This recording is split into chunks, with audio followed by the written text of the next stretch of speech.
KPSC ನೇಮಕಾತಿಯಲ್ಲಿ ಅಕ್ರಮ ನಡೆದಿರುವ ಪ್ರಕರಣಕ್ಕೆ ಸಂಬಂಧಪಟ್ಟಂತೆ ಐಎಎಸ್ ಜ್ಞಾನೇಂದ್ರ ಮನೆ ಮೇಲೆ ಇಡಿ ದಾಳಿ ನಡೆಸ್ತಾ ಇರುವುದು ಈಗ ಅಂತ್ಯ ಆಗದೆ. ಇಡಿ ಅಧಿಕಾರಿಗಳು ನಡೆಸಿದಂತಹ ಪರಿಶೀಲನೆ ಏನಿತ್ತು ಆ ಪರಿಶೀಲನೆ ಮುಕ್ತಾಯ ಆಗಿದೆ. ಜ್ಞಾನೇಂದ್ರ ಮನೆಯಿಂದ ಇಡಿ ತಂಡ ಹೊರಟಿದೆ ಅನ್ನುವಂತ ಮಾಹಿತಿ ಸಿಕ್ಕಿದೆ. ಸುಮಾರು 9 ಗಂಟೆಗಳ ಕಾಲ ಡಾಕ್ಯುಮೆಂಟ್ಸ್ ಅನ್ನ ಪರಿಶೀಲನೆ ಮಾಡಿದ್ದಾರೆ. ಮನೆಯಲ್ಲಿ ಇದ್ದಂತ ಕೆಲವು ಮಹತ್ವದ ದಾಖಲೆಗಳು, ಏನೆಲ್ಲ ಇಂಪಾರ್ಟೆಂಟ್ ಡಾಕ್ಯುಮೆಂಟ್ಸ್ ಇತ್ತು, ಅದನ್ನ ಇಡಿ ಅಧಿಕಾರಿಗಳು ವಶಕ್ಕೆ ಪಡೆದುಕೊಂಡಿದ್ದಾರೆ.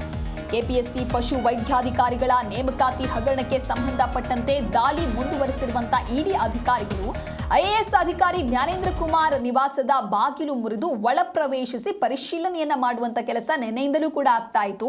ಹಗರಣಕ್ಕೆ ಸಂಬಂಧಪಟ್ಟಂತೆ ಇಡಿ ಅಧಿಕಾರಿಗಳು ಅಮಾನತುಗೊಂಡಿರುವ ಕೆಪಿಎಸ್ಸಿ ಅಧ್ಯಕ್ಷ ಶಿವಶಂಕರಪ್ಪ ಸಾಹುಕಾರ್ ಹಾಗೆ ಕೆಪಿಎಸ್ಸಿ ಕಚೇರಿ ಸದಸ್ಯರ ಮಧ್ಯವರ್ತಿಗಳು ಅಭ್ಯರ್ಥಿಗಳ ಮನೆ ಮೇಲೆ ಇತ್ತೀಚೆಗೆ ದಾಳಿಯನ್ನ ನಡೆಸಿ ಶೋಧವನ್ನ ನಡೆಸಿದ್ರು. ಇಡೀ ದಾಳಿಯ ಬೆನ್ನಲ್ಲೇ ಮೊಬೈಲ್ ಸ್ವಿಚ್ ಆಫ್ ಮಾಡಿಕೊಂಡು ಜ್ಞಾನೇಂದ್ರ ಕುಮಾರ್ ನಾಪತ್ತೆಯಾಗಿರ್ತಾರೆ.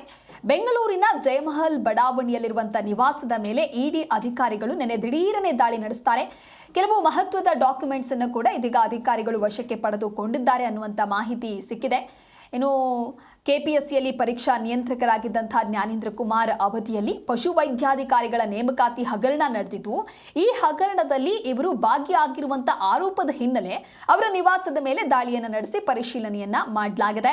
ಜ್ಞಾನೇಂದ್ರ ಕುಮಾರ್ ಅವರು ಎಂಎಸ್ಎಂಇ ವ್ಯವಸ್ಥಾಪಕ ನಿರ್ದೇಶಕರಾಗಿದ್ದಾರೆ. ಪ್ರೆಸೆಂಟ್ಲಿ ಕೆಪಿಎಸ್ಸಿ ಪಶು ವೈದ್ಯಾಧಿಕಾರಿಗಳ ನೇಮಕಾತಿ ಹಗರಣದ ತನಿಖೆಯನ್ನ ಕೂಡ ಇಡಿ ಅಧಿಕಾರಿಗಳು ಕೈಗೆತ್ತಿಕೊಳ್ತಾ ಇದ್ದಂತೆ ಎಚ್ಚೆತ್ತುಕೊಂಡಂತ ಐಎಎಸ್ ಅಧಿಕಾರಿ ಜ್ಞಾನೇಂದ್ರ ಕುಮಾರ್ ಮನೆಗೆ ಬೀಗ ಹಾಕಿ ಅಲ್ಲಿಂದ ಎಸ್ಕೇಪ್ ಆಗ್ತಾರೆ. ಆಗ್ಲೇ ಸಾಕಷ್ಟು ಪ್ರಶ್ನೆಗಳು ಮೂಡತ್ತೆ. ದಿಢೀರನೆ ಅವ್ರು ಯಾಕೆ ಮನೆಯನ್ನ ಡೋರ್ ಲಾಕ್ ಮಾಡಿ ಇಲ್ಲಿಂದ ಎಸ್ಕೇಪ್ ಆಗ್ತಾರೆ, ಅವ್ರೇನಾದ್ರೂ ಕೂಡ ಈ ಅಕ್ರಮದಲ್ಲಿ ಭಾಗಿಯಾಗಿದ್ರ, ಈ ಆಂಗಲ್ ನಲ್ಲೂ ಕೂಡ ಸಾಕಷ್ಟು ಚರ್ಚೆಗಳಾಯ್ತು. ಆದ್ರೆ ಅವರು ನಾಪತ್ತೆಯಾಗಿಲ್ಲ. ಅವ್ರ ತಂದೆಗೆ ಅನಾರೋಗ್ಯದ ಸಮಸ್ಯೆ ಇತ್ತು, ಹಾಗಾಗಿ ಉತ್ತರ ಪ್ರದೇಶಕ್ಕೆ ಅವ್ರು ತೆರಳಿದ್ರು ಅಂತ ಹೇಳಿ ಗೃಹ ಸಚಿವರು ಒಂದು ಸ್ಪಷ್ಟನೆಯನ್ನ ಕೊಡ್ತಾರೆ. ಆದ್ರೆ ಇಡೀ ದಾಳಿಯ ಬೆನ್ನಲ್ಲೇ ಕಳೆದ ಕೆಲ ದಿನಗಳಿಂದ ಅವರು ಯಾರ ಸಂಪರ್ಕಕ್ಕೂ ಕೂಡ ಸಿಕ್ಕಿರೋದಿಲ್ಲ, ತಲೆಮರೆಸಿಕೊಂಡಿದ್ರು ಅನ್ನುವಂಥ ಆರೋಪ ಕೂಡ ಇತ್ತು. ಇನ್ನು ಸೆಕ್ಯೂರಿಟಿ ಗಾರ್ಡ್ನಿಂದಲೂ ಕೂಡ ನಿನ್ನೆ ಅಧಿಕಾರಿಗಳು ದಾಳಿ ಮಾಡುವಂತ ಸಂದರ್ಭದಲ್ಲಿ ಕೆಲವೊಂದಿಷ್ಟು ಹೈ ಡ್ರಾಮವೂ ಅಲ್ಲಿ ಸೃಷ್ಟಿಯಾಗಿತ್ತು.